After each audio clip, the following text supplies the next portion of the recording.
In this video, I'm going to teach you how to change your spec in Sakura stand. It's a very easy process, so make sure to follow along. In this video, I'm going to give you easy to follow instructions on how to properly switch the spec or stand that your character has. You will be able to do this through various different means, and in this video, I want to talk about the most straightforward one. There are a lot of specs to explore in Sakura stand, and you will be able to see and change between all of them. So the easiest way to get specs is going to be by clicking on this little crown icon at the bottom, and you will find a bunch of specs. So for example, you have Yuji, Harsher of Flame Shion, Eternal Wing, Shinra, and so on. They mix some specs and some stands in here, but regardless, all that you have to do is get to level 50. So upon reaching level 50, by opening boxes, interacting with players, and so on, you will be able to upgrade your mastery. So if you open this menu, you will be able to select Upgrade Mastery once you are at max level, and this will grant you an option to claim one of these. And all that you have to do after is click Claim. Now sadly, I won't be able to demonstrate this because as you can clearly tell, my character is a newbie, but immediately upon claiming these packs, you will see your character undergo transformation, and you will be able to use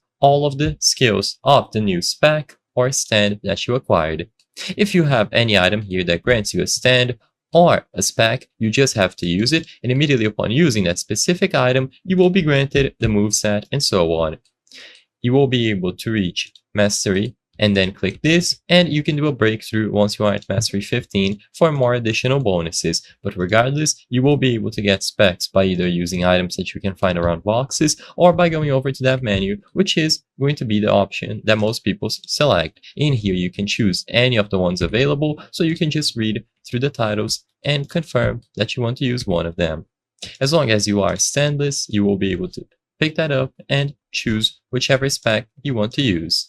There will be an animation that plays out, and you will have access to the moveset, for example, like this.